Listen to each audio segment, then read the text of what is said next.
Ottoman साम्राज्य ने Constantinople को घेरने और बीजांटिन साम्राज्य को समाप्त करने की कोशिश की, लेकिन इन घेराबंदियों को क्रूसेड्स, गृह युद्धों, विद्रोहों और तैमूर के आक्रमण ने बाधित कर दिया। हालांकि 15वीं शताब्दी के मध्य तक ऑटोमन ने अपने क्षेत्र को समेकित कर लिया और अंततः आंतरिक स्थिरता का दौर शुरू किया। अगला कॉन्स्टेंटिनोपल का घेरा निकट था। सन 1444 में सुल्तान मुराद द्वितीय ने यूरोपीय धर्मयुद्धियों को वारना की लड़ाई में पराजित किया। पोलैंड और हंगरी के राजा व्लादिस्लाव युद्ध के दौरान मारे गए और इससे मध्य यूरोप के सबसे शक्तिशाली राज्यों में संकट आ गया। फिर भी ऑटोमन्स को अल्बानियाई लीडर स्कैंडरबेग और ट्रांसिल्वेनिया के वॉयवोड जॉन हुनियाडी से प्रतिरोध का सामना करना पड़ा। बाद वाले ने पोप और यूरोप के राजाओं को कई पत्र भेजे, उन्हें एक और धर्म युद्ध के लिए बुलाया, लेकिन चूंकि कोई तैयार नहीं था, उसकी गतिविधि ऑटोमन क्षेत्र में छापेमारी तक ही सीमित रही। जैसा कि स्कंदरबेग पहले एक ऑटोमन जागीरदार था, मुराद ने उसके खिलाफ 3 दंडात्मक अभियानों को भेजा, लेकिन सभी 3 सेनाओं को अल्बानियाई बलों द्वारा घात लगाकर हराया गया।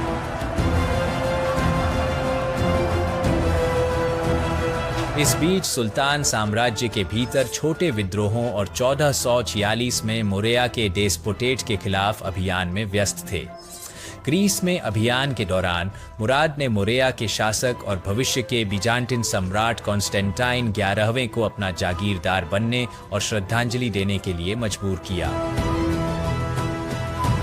यह स्कैंडरबेग पर हमला करने का समय था और मुराद ने एक छोटी सी जीत 1448 में स्वेटिग्राद की लड़ाई में जीती।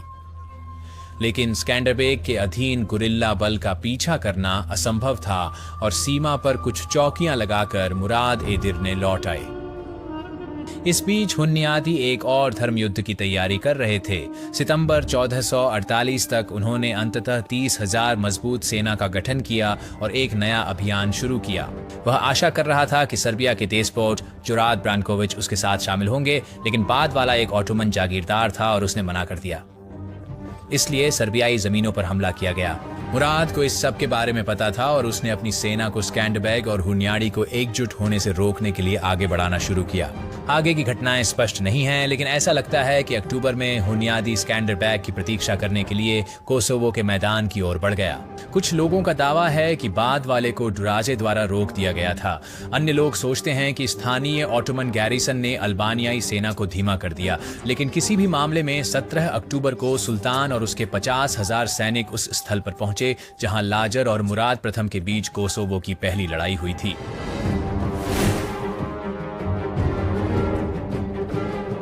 लड़ाई के पहले दिन हंगेरियन, पोलिश, वलाकियाई और मोल्दोवियाई बलों ने अपने बख्तरबंद सैनिकों के साथ ऑटोमन्स पर सामने से हमला किया, लेकिन प्रारंभिक सफलताओं के बावजूद पीछे धकेल दिए गए। हुन्यादी ने रात के दौरान ऑटोमन के किनारे पर हमला करने के लिए अपनी हल्की घुड़सवार सेना का उपयोग करने का प्रयास किया, लेकिन ऑटोमन हल्की घुड़सवार सेना ने क्रूसेडर को रोक दिया और पीछे धकेल दिया। दूसरे दिन मुराद ने अपनी दोनों पक्षों को पीछे हटने का आदेश दिया, जिससे हुन्यादी धोखा खा गया। उसकी सेना ने सीधे ऑटोमन केंद्र पर हमला किया और ऑटोमन हल्की पैदल सेना को पीछे धकेलने में सफल रही। हालांकि सुल्तान के स्थान के पास जनिसरी ने क्रूसेडर की प्रगति को रोक दिया। इसी समय ऑटोमन के पक्ष वापस युद्ध में आ गए और हुन्याडी की सेना को घेर लिया। क्रूसेडिंग सेना के नेता ने पीछे हटने में सफलता प्राप्त की, लेकिन उसकी आधी से अधिक सेना मारी गई, जबकि ऑटोमनों ने लगभग 5,000 लोग खो दिए। कोसोवो की लड़ाई ने बॉगगुरबाज के लोगों की किस्मत अगले कुछ सदियों के लिए तय कर दी। स्कैंडरबेग ने अपना प्रतिरोध जारी रखा और उनके खिलाफ कुछ और अभियानों ने कोई ठोस सफलता नहीं दिलाई, लेकिन ऑटोमन का ध्यान कॉन्स्टेंटिनोपल के लिए रास्ता अब खुला था। जब मुराद द्वितीय का निधन हुआ और उनका पुत्र मोहम्मद द्वितीय 1451 में सत्ता में आया, तो उसका एकमात्र उद्देश्य बीजांटिन राजधानी पर कब्जा करना था। कॉन्स्टेंटिनोपल अब वह शहर नहीं रहा जो पहले था। आबादी की कुल संख्या अब 50 और 1 लाख के बीच थी और दीवारों के भीतर का बड़ा हिस्सा खाली था और खेती के लिए भी उपयोग होता था। बाइजेंटाइन सम्राट कॉन्स्टेंटिन 11 अब केवल तट के साथ एक छोटे से क्षेत्र को नियंत्रित करते थे और उन्हें ऑटोमन सुल्तान को कर देना पड़ता था। मेहमेद ने वेनिस, जेनुआ और हंगरी के साथ संधियों पर हस्ताक्षर किए ताकि वे उस पर हमला न करें। करामानियों के एक नए विद्रोह ने उन्हें अनातोलिया में प्रवेश करने और क्षेत्र में अपनी शक्ति को मजबूत करने की अनुमति दी। कॉन्स्टेंटाइन 11वें ने सुल्तान को श्रद्धांजलि देने की प्रथा को समाप्त करने की आशा की और ऑटोमन सिंहासन के दावे में मेहमद के चचेरे भाई ओरहान का समर्थन करने की धमकी दी। इससे मेहमद को उनका पिछला समझौता शून्य और अमान्य घोषित करने का कारण मिल गया। ऑटोमन्स ने युद्ध की तैयारी शुरू कर दी। 1 अप्रैल 1452 में सुल्तान ने बोस्फोरस के उत्तरी छोर पर एक किला रुमली हिसार बनाने का आदेश दिया ताकि कोई जहाज ब्लैक सी से कॉन्स्टेंटिनोपल की मदद न कर सके। किला अगस्त के अंत तक बन चुका था और कॉन्स्टेंटाइन के पास कोई और विकल्प नहीं बचा था सिवाय इसके कि वह अपने प्रजाजनों को शहर में लाने लगे, सामान जमा करने लगे और यूरोपीय राज्यों से मदद की गुहार लगाने लगे। केवल एक दल विनीशियन जहाजों का और लगभग 1000 भाड़े के सैनिक जोवानी जिउस्तिनियानी के नेतृत्व में मदद के लिए आए, जबकि अधिकांश ईसाई राजाओं ने विनती को नजरअंदाज कर दिया। उस्मानियों के पास मेहमद द्वितीय के समग्र कमान में 1 लाख से अधिक योद्धा, 69 तोपें और 126 जहाज थे, जबकि 7000 पेशेवर बीजांटिनी सैनिक थे, जिनमें से 500 उस्मानी थे और 18 तोपें और 26 जहाज थे। 30,000 से अधिक स्थानीय लोगों को सेवा के लिए बुलाया गया। बाइजेंटाइन और इतालवी जहाज अपने समकक्षों से बेहतर थे, जबकि उनके तोप पुराने थे। एक ऑटोमन तोप विशेष रूप से बड़ी थी और आने वाली घेराबंदी में एक महत्वपूर्ण भूमिका निभाने वाली थी। दीवार के प्रत्येक खंड की कमान एक इतालवी कमांडर के हाथ में होगी, जिसमें जिउस्तिनियानी नेता होंगे, जबकि कॉन्स्टेंटाइन और उनके गार्ड ब्लाखान महल में सुरक्षित रहेंगे। रक्षकों ने दीवारों की मरम्मत की और गोल्डन हॉर्न के पार एक चेन लगाई ताकि ऑटोमन्स समुद्र से दीवारों पर हमला न कर सकें। ऑटोमन सेना का अग्रभाग 1 अप्रैल 1453 को कॉन्स्टेंटिनोपल की दीवारों पर पहुंचा और अगले दिन शिविर बनाना शुरू किया। सुल्तान 5 अप्रैल को शहर पहुंचा और इसकी घेराबंदी की तैयारी शुरू कर दी। छठे दिन विशाल ऑटोमन तोपें तैयार थीं और थियोडोसियन दीवारों पर गोलीबारी शुरू की, लेकिन इसका कम ही असर हुआ। तोपें इतनी विशाल थीं कि उन्हें दोबारा लोड करने में 3 घंटे लगते थे और बाइजेंटाइन दीवार पर हुए नुकसान की मरम्मत करने में सक्षम थे। 7 तारीख को सुल्तान ने अपने हल्के पैदल सैनिकों और झड़पों को दीवारों पर हमला करने का आदेश दिया, लेकिन रक्षकों ने आसानी से ऑटोमन को खदेड़ दिया। दुर्भाग्यवश उनके लिए उनकी सबसे बड़ी तोपें दुर्घटना में खो गईं और उनकी छोटी तोपें अधिक नुकसान करने में सक्षम नहीं थीं। बाइजेंटाइनों ने 8 और 9 तारीख को कुछ हमले करने का प्रयास किया, लेकिन कोई सकारात्मक परिणाम नहीं प्राप्त हुआ। ऑटोमन ने 11 तारीख को शहर की दीवारों पर हमला शुरू किया और यह बमबारी घेराबंदी के अंत तक जारी रही।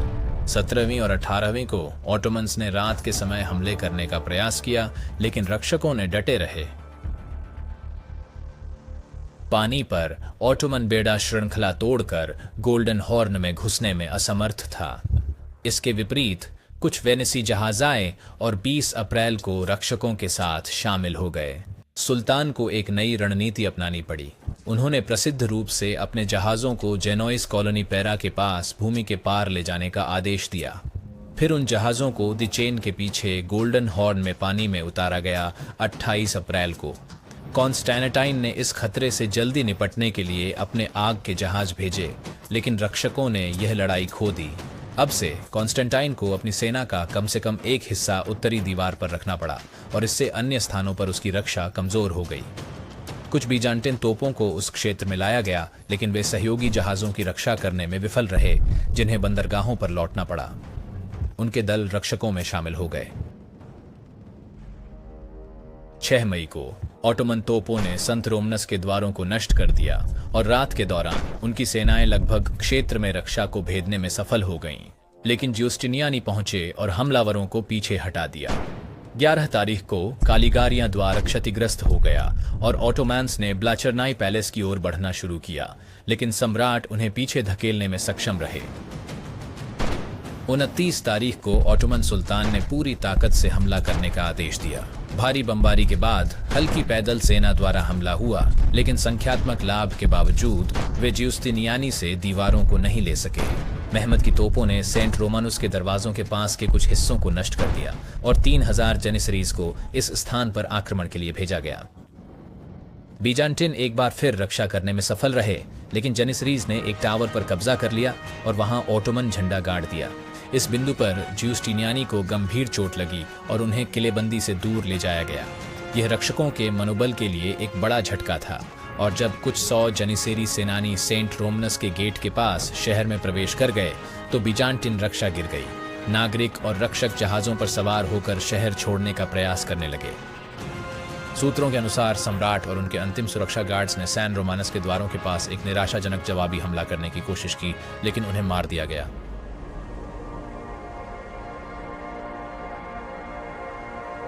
इस प्रकार अंतिम रोमन सम्राट अपने साम्राज्य के साथ मर गया। कुस्तुंतनिया का पतन वह घटना थी जिसने मध्यकालीन युग के अंत को चिह्नित किया। पुनर्जागरण के अगले चरण की शुरुआत की, खोज और उपनिवेशीकरण के युग की शुरुआत की, और साथ ही यूरोपीय शक्तियों और ओटोमन साम्राज्य के बीच सदियों के युद्धों की शुरुआत की, जिन युद्धों को हम भविष्य में कवर करने की योजना बना रहे हैं।